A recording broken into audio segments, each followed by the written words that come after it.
Hi Lennox, welcome back to another day to learn English under the theme of learning English with Big Five outlines. On our previous videos, we've been considering some areas in English that are very important, and we've worked on comprehension and summary, and today we want to look on another aspect, which is vocabulary. We all know that vocabulary has to do with meanings. That is, how are you familiar with a lot of the meaning of words, the meaning of sentences, phrases, or clause in English. So this area of English is another area that is very important. The candidate writing WAEC or JAMB, we have to answer question on in order to text your bank of words, the meaning of words that you are familiar with in English. So under that, basically, we want to have synonyms and antonyms. You see, we have aspect in vocabulary. Apart from this aspect, we have idiomatic expressions, we have phrasal verbs and the likes. But this time, we want to look at synonyms and antonyms. Synonyms and antonyms is a topic that they are like twin brothers in English. Because why? Because the similar of a word in meaning can also project to having another word that can mean the opposite of that such word. So when we talk about synonyms basically means similar in meaning. That is synonyms. Why opposites in meaning is what we call antonyms. You see, these two twin brother English concepts, they are very peculiar for candidates to answer question on them. In fact, in the section or segment the question will be asked in this area of English, they are more or less coming together in the same section, in the sense that candidates will be instructed to look for a word that is similar to the meaning of a particular word that is underlined in an expression or in a sentence. So meanwhile, your knowledge of knowing the meaning of different words can really help you in this aspect of English. But however, in English, we discover that it is not possible for you to know the meaning of every word in English. You need to be sincere. It is not possible. Even emeritus scholars in English, they don't know. It's not an understatement. But meanwhile, there are ways you can answer questions correctly under this aspect of English without disturbing yourself, even if you have or if you don't know the meaning of such an underlying word in which you are asked to provide or to pick the similar words in meaning from the options or the opposite to meaning of that particular word that has been underlined in your expression in your exam. So JAMB candidates particularly, I would say you need to listen attentively to this lecture. Why? Because I want to bring onto us the ways, the logic, the hints that we can use to answer questions under these specific areas in English. You see, answering questions, there is no exam particularly that you have to answer questions under words that are similar in meaning or words that are opposite in meaning. Now there are hints. Let's look at the hints. Hints to answering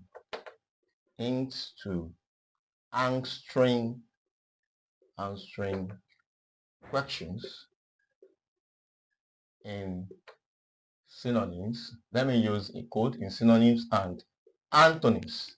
Now, basically, before we look at these three hints, because there are three in number that I have designed and fashioned out, you see, we need to know some words that are peculiar to all these exam bodies. So we discovered that in JAMB and WAEC, there are some words that have been repeatedly used in questions under synonyms and antonyms. Some of them I would like to bring them to rocks.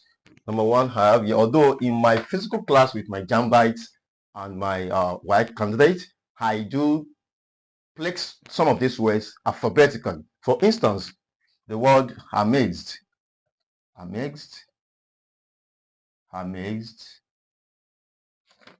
The word amazed. We can have other words that can mean this word, like surprise,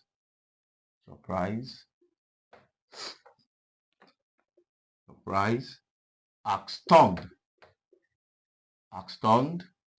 astonished, astonished, perplexed, perplexed, and some other words. You see, this word is very peculiar to jump in per se. Other I have words, most case, blissful. This word is another word that is peculiar to some of these exam body. Blissful, excited, ecstatic, delightful, delightful, happy, zestful. You see, this particular word, zestful, is very common to jump. Zestful is very common to jump. You see, the word that means when somebody is so excited and happy actually have most synonyms in English. Yes, I can say that. It actually has so much synonyms in English. Delightful, joyous, joyous, joyous.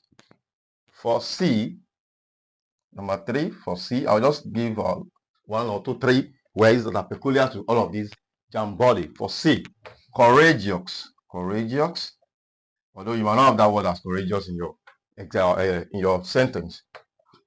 Bold, bold, audacious, audacious, fearless, fearless, brave, and the likes. For D, we can have something like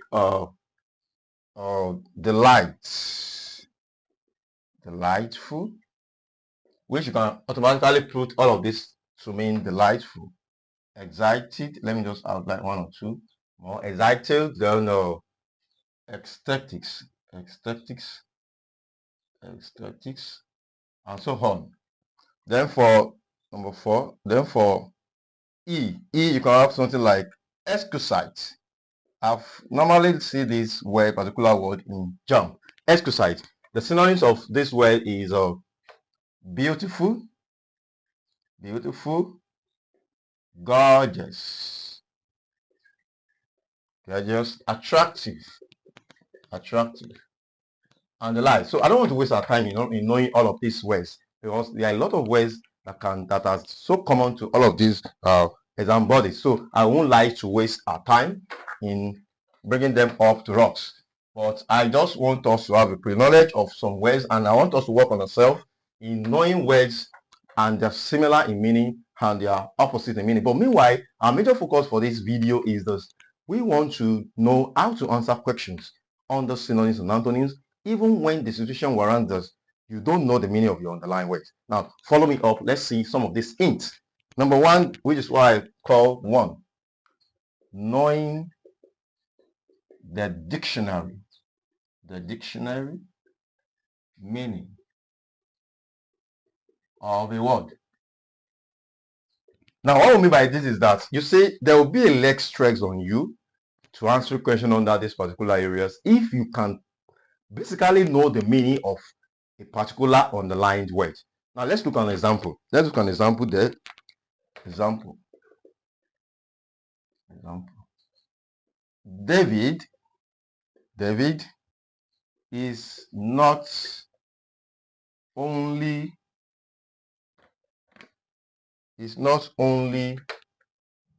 hardworking, but also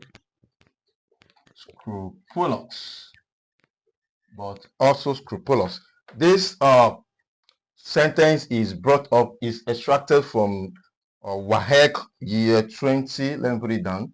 WAEC 2018. WAEC 2018. That's where I extracted all these words, and these are underlined words. Now let's look at the options. A, painstaking. B, and this is particularly on synonyms. Ambitious. C, pleasant. Then the daring. Now let's look at the word scrupulous. Now you discover that in your exam there are situations that if you don't have the dictionary meaning within yourself of a particular word, that is, you don't know the meaning of that word that is being underlined in your sentence, you might not be able to pick your answer correctly.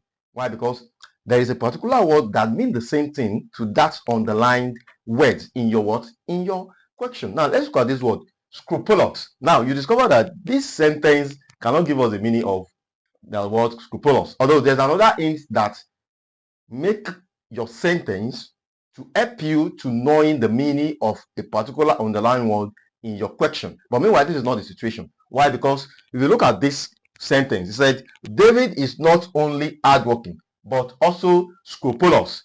But also scrupulous. That is, there is something about this scrupulous that might be related to hardworking. You know, when the sentence, you discover that this actually sentence can give you a clue to knowing the underlying word, because this sentence is a positive sentence. Yes, it's a positive sentence or positive question per se. But meanwhile, for you not to know the meaning of this word, you might not be able to discover the word that particularly captured the meaning of that word scrupulous. If you look at the options, painstaking, ambitious, pleasant, and daring, you discover that this sentence cannot give you the meaning of this. Why? Because all of these options, they are actually positive to going together with hardworking. Yes, if you say David is not only painstaking but also, David is not only hardworking but also painstaking. David is not only hardworking but also ambitious. David is not always also, it's not only hardworking but also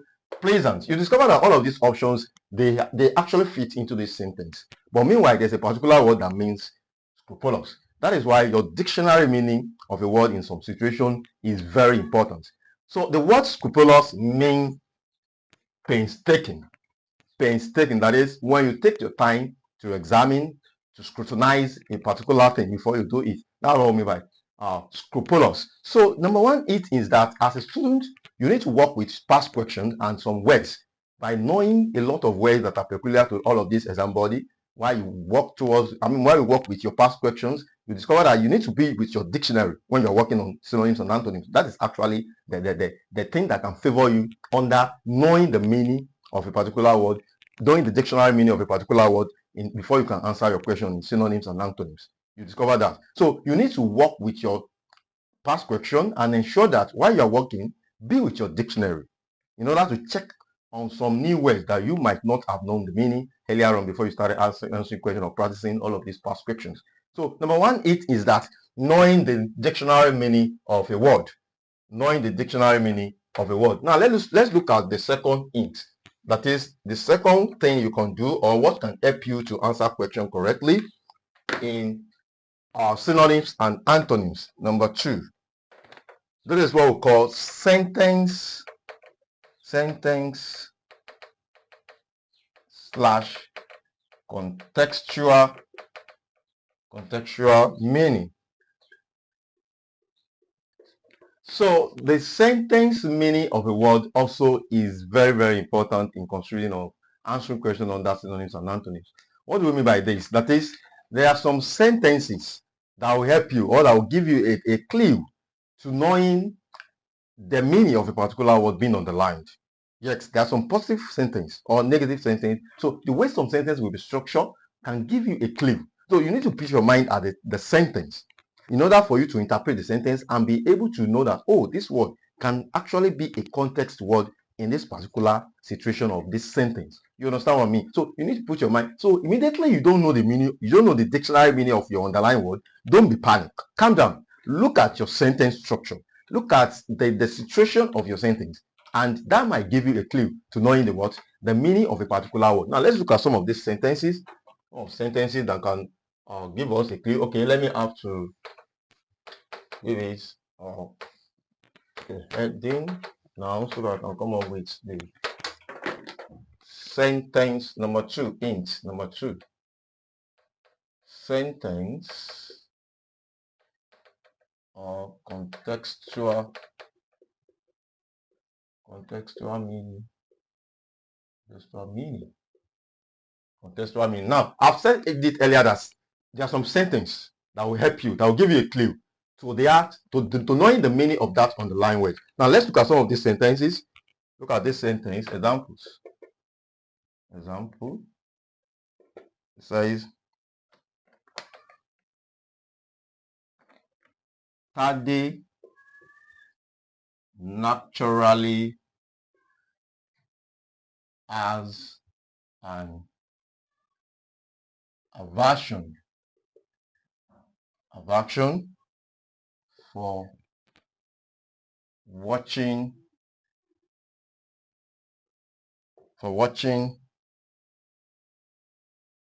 football.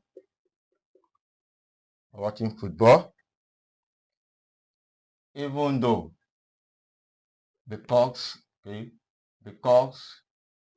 she is a girl. Because she is a girl. Now, if you know what you are doing as a candidate, look at this sentence. Tade naturally has an aversion for watching football because she is a girl. You look at this sentence that we discover that in most situations, girls, they don't love watching football. Yes, they don't love it. Now, you discover that this word, aversion, the sentence can give you that this word is a negative word. This word can mean that she did not like watching football. So these are the sentence or context that will give you a clue to the what? To the underlined word. Now let's look at the options. Meanwhile, this question is from Jamb. It's from Jamb 2018 as well. Number 39. So you can check it up there. Now let's look at the option. A, optimistic. B, enthusiastic. This question is actually on synonyms. Synonyms. Let me put it here. That is, the instruction is to look for the word in similar to that underlined word. Then C, detext. A detext. D, a delight. Now let's look at these options. Look at these options. Optimistic, enthusiastic, a detext, a delight. Now there is this thing I want you to understand about some of these options. There are some options that are positive in nature here. Look at optimistic, look at enthusiastic, look at delight. You understand me? Now look at a detext. Now this sentence has given us a clue to the meaning of this underlying word. In fact, I can say this means hatred. That is, she has an hatred for watching football because she is a girl. And this is a normal thing. Girls don't love watching football. You understand me? So optimistic cannot be the option that can be the same meaning to this word. Enthusiastic, in fact, enthusiastic means when you love doing something. It cannot be. A detext, yes, detext is our right option. Delight, that is, she doesn't have delight in watching football. So you discover that this sentence gives us a clue to knowing the meaning of this word, and to be able to provide the synonyms. The best answer here is what? Detext. That is, there are some context that will give you a clue to the meaning of a particular word used in your questions. So that is the number one thing. That is the number two hints. We've said it earlier, knowing the dictionary meaning. But meanwhile, if you know the dictionary meaning of this word, you might not really stretch yourself. But I've told you earlier, it's not possible for you to know the meaning of every word in English. It's not possible. You are not an octopus or something else. So, but situation warrant that your sentence can give you a clue to the word, to the underlined word. Now let's look at the number three logic, the number three hint. The number three is what we call rule of positivity and negativity